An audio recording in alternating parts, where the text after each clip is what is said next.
عزیز بہن بھائیوں، مسیح یسوع میں آپ سب کی سلامتی ہو۔ خدا ان کی شکر گزار ہوں کہ جس نے چنا تاکہ اپنے جلال کے لیے استعمال کرے۔ خداوند آپ سب کو برکت دے۔ ہولی سیڈ چینل میں آپ کو ویلکم کرتے ہیں۔ ابھی میں آپ کے سامنے چوتھا کلمہ پیش کرنا چاہتی ہوں۔ اس سے پہلے ہم ایک چھوٹی سی دعا کریں گے۔ خداوند میں شکر گزار ہوں کہ تو نے ہمیں یہ وقت دیا، اس ساری جگہ کی ہوا فضا کو ہم یسوع کے نام سے پاک کرتے ہیں، اور خداوند سب کچھ تیرے ہولڈ کنٹرول میں دیتے ہیں۔ جو کچھ بھی سنا جائے، سنایا جائے، وہ تیرے جلال کے لیے ہو، ایک ایک لفظ کے لیے خداوند میں تیرا شکریہ ادا کرتی یسوع کے نام سے، آمین۔ آئے ہم کلام مقدس کی روشنی میں آگے بڑھتے ہیں۔ مرکز کی انجیل 15 باب اور اس کی 33 آیت۔ جب دوپہر ہوئی تو تمام ملک میں اندھیرا چھا گیا اور تیسرے پہر تک رہا، اور تیسرے پہر کو یسوع بڑی آواز سے چلایا کہ الہی الہی لما شبقتنی، آئے میرے خدا، جس کا ترجمہ ہے آئے میرے خدا، آئے میرے خدا، تو نے مجھے کیوں چھوڑ دیا۔ لوگوں نے حسد میں آ کر یسوع کو پکڑوایا تھا۔ یسایہ 53 اس کی 3 آیت میں یوں لکھا ہے، وہ آدمی میں حقیر و مردود، مرد و غمناک اور رنج کا آشنا تھا، لوگ اس سے گویا روپوش تھے، اس کی تحقیر کی گئی اور ہم نے اس کی کچھ قدر نہ جانی۔ تو بھی اس نے ہماری مشقتیں اٹھا لیں اور ہمارے غموں کو برداشت کیا، پر ہم نے اسے خدا کا مارا کوٹا اور ستایا ہوا سمجھا، حالانکہ ہماری خطاؤں کے سبب سے گھائل کیا گیا اور ہماری بدکرداری کے باعث کچلا گیا۔ ہماری ہی سلامتی کے لیے اس پر سیاست ہوئی، تاکہ اس کے مار کھانے سے ہم شفا پائیں۔ ہم سب بھیڑوں کی مانند بھٹک گئے، ہم میں سے ہر ایک اپنی راہ کو پھرا، پر خداوند نے ہم سب کی بدکرداری اس پر لادی۔ وہ ستایا گیا تو بھی اس نے برداشت کی اور منہ نہ کھولا، جس طرح برا جسے ذبح کرنے کو لے جاتے ہیں، اور جس طرح بھیڑ اپنے بال کترنے والوں کے سامنے بے زبان ہے، اسی طرح وہ خاموش رہا۔ وہ ظلم کر کے اور فتویٰ لگا کر اسے لے گئے۔ عزیزو، خداوند نے میری اور آپ کی خاطر یہ سب برداشت کیا۔ باپ نے بیٹے کو اسی لیے بھیجا کہ وہ مجھے اور آپ کو چھڑائے۔ جو آدم نے کھویا پیدائش میں اپنی نافرمانی کے باعث، وہ سب واپس دلایا مجھے اور آپ کو میرے یسوع نے۔ بادشاہی سے، عدن سے جب وہ نکال دیے گئے، اپنے کمفرٹ زون کو چھوڑا، جہاں خداوند ٹھنڈے ٹائم ان سے ملاقات کرنے کے لیے آتا تھا، انہیں شرف حاصل تھا کہ روز شام کو وہ خدا سے ملاقات کرتے تھے، ملتے تھے، یہ بہت بڑی بات، لیکن انہوں نے اس چیز کی کچھ قدر نہ جانی، اس کو بڑا لائٹ لیا، اور کیا ہوا کہ وہ حق ان سے چھین لیا گیا۔ مکار ابلیس نے ان سے وہ حق چھین لیا۔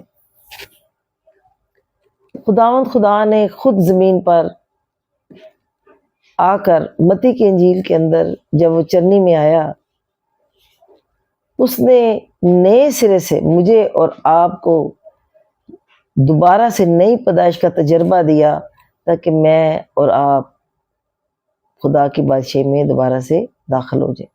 بہت سارے نبی پیدائش سے لے کر ملاقی تک، بہت سارے نبی، چنوائے، استاد، رسول آئے، جنہوں نے بہت دکھ اٹھایا تاکہ وہ صلیب کا وہ جو نجات کا پیغام ہے وہ دوسروں تک پہنچائیں، کہ واپس آ جاؤ، باپ کے گھر میں واپس آ جاؤ، خدا کو پہچانو، خدا کو جانو۔ لیکن ایک بھی، کوئی بھی اس چیز کو سمجھ نہ سکا، الٹا انہوں نے ان نبیوں کو، پیغمبروں کو، چرواہوں کو، استادوں کو، کسی کو الٹی صلیب دے دی، کسی کو آگ کی بھٹی میں ڈال دیا، کسی کو قید خانے میں ڈالا، کسی کو قتل کیا۔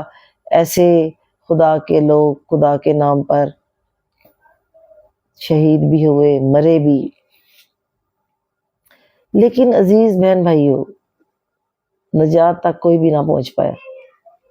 خدا نے خود مجسمہ کلام بن کر زمین پر آیا۔ یوحنا کی انجیل پہلے باب میں لکھا ہے، ابتدا میں کلام تھا، کلام خدا کے ساتھ تھا اور کلام ہی خدا تھا۔ اور جب کلام مجسمہ کلام بنا، کلام نے خود زمین پر آ کے نئے سرے سے نسل انسانی کے لیے اپنی جان کا نذرانہ پیش کر کے، اپنی قربانی دے کے، اس گناہ کو ختم کر کے، کیونکہ گناہ کے لیے قربانی کا گزرانا جانا بہت ضروری ہوتا تھا۔ پرانے عہد میں بکرے بچڑوں کی قربانیاں چڑھائی جاتی تھی تاکہ سردار کاہن ان جانوروں کا خون لے کر اس پاک مقام میں جائے، اور اگر منظوری ہوگی جس قربانی کی تو وہ ان گناہوں سے بری الزمہ صرف 1 سال کے لیے۔ لیکن آج مجھے اور آپ کو تاحیات قربانیوں سے مکت کرانے کے لیے، بچانے کے لیے میرے خدا نے اپنے ہی خون کو لے کر، اپنی ہی جان کا نذرانہ لے کر اس پاک مقام میں داخل ہو گیا۔ ہمارا اچھا سردار کا ہے، ہمارا زندہ خداوند خدا، زندہ خدا کا بیٹا مسیح پوری نسل انسانیت کے لیے قربان ہو گیا تاکہ ہم سب بچ جائیں۔ جنہوں نے اس قربانی کو قبول کیا، جنہوں نے اس پیغام کو سنا، اس پر ایمان لائے، وہ بچ گئے، اور جنہوں نے اس کلام کو، اس قربانی کو پسند نہ کیا، نامنظور کیا، وہ بخشے ہوئے گناہ گار کہلائے۔ ایک دفعہ تو بخش دیے گئے، لیکن اس کا انکار کر کے بخشے ہوئے گناہ گار کہلائے۔ پہلا کرنتھیوں پہلا باب اس کی 18ویں آیت میں لکھا ہے کہ صلیب کا پیغام ہلاک ہونے والوں کے لیے تو بے وقوفی ہے، مگر ہم نجات پانے والوں کے لیے خدا کی قدرت ہے۔ جنہوں نے اس صلیب کے پیغام کو نہیں جانا، ان کے لیے تو یہ ایک بے وقوفی ہے، لیکن جنہوں نے جانا، سنا، سمجھا، قبول کیا، ان کے لیے یہ نجات بن گیا، زندگی کی راہ بن گیا۔ آئے ہم آگے چلتے ہوئے، جب یسوع نے ایک ٹائم میں وہ جب چھوڑا گیا، جب اس پر پوری نسل انسانی کا گناہ لاد دیا گیا، تو اس نے محسوس کیا کہ میں چھوڑ دیا گیا ہوں، باپ نے مجھے چھوڑ دیا ہے۔ چھوڑے جانے کا احساس میرے یسوع کے اندر آیا، تو وہ چیخ اٹھا اور اس نے کہا، اے میرے خدا تو نے مجھے کیوں چھوڑ دیا؟ اس وقت جب صلیب کے پاس جو یہودی لوگ موجود تھے جنہوں نے اسے صلیب پر چڑھایا اور حسد میں آ کر یسوع کو پکڑوایا، وہ صبح 9 بجے سے دوپہر 3 بجے تک صلیب پر رہے۔ 12 بجے دوپہر سے لے کر 3 بجے تک تمام ملک میں اندھیرا چھا گیا۔ یہودی شام 6 بجے سے پہلے اسے دفن کرنا چاہتے تھے، کیونکہ یہودی لوگوں کا کیلنڈر شام 6 بجے سے شروع ہو جاتا تھا۔ وہ ڈرتے تھے کہ کہیں سبت کا دن شروع نہ ہو جائے۔ خدا نے ان کی قربانی جو کہ شام کو انہوں نے گزرانی تھی، یہودیوں نے اسے موقوف کر دیا اور اپنا اکلوتا بیٹا برے کی جگہ قربان کر دیا، جو کہ پوری نسل انسانیت کے لیے، تمام انسانیت کا گناہ کے لیے قربان ہو جائے، جو گناہ یسوع کے اوپر تھا۔ خدا نے کچھ وقت کے لیے منہ ضرور موڑا بیٹے سے، لیکن چھوڑا نہیں، کیونکہ خدا کو گناہ سے نفرت ہے، گناہ گار سے نفرت نہیں ہے۔ جتنے بھی خدا کا کلام اس وقت سن رہے ہیں، وہ سنیں کہ خدا گناہ سے نفرت کرتا ہے، گناہ گار سے نفرت نہیں کرتا۔ کوئی بھی یہ نہ کہے کہ میں تو یہ برے فعل میں گرفتار ہوں، یا میں گناہ گار ہوں، یا میں اس وقت اس جرم میں ملوث ہوں تو میں خدا کے گھر نہیں جا سکتی، نہیں جا سکتا۔ اب جا سکتی ہیں، اب جا سکتے ہو، اب توبہ کر سکتے ہو، اب اپنے گناہوں کا اقرار کریں، توبہ کریں اور خدا کی بادشاہی میں شامل ہو جائیں۔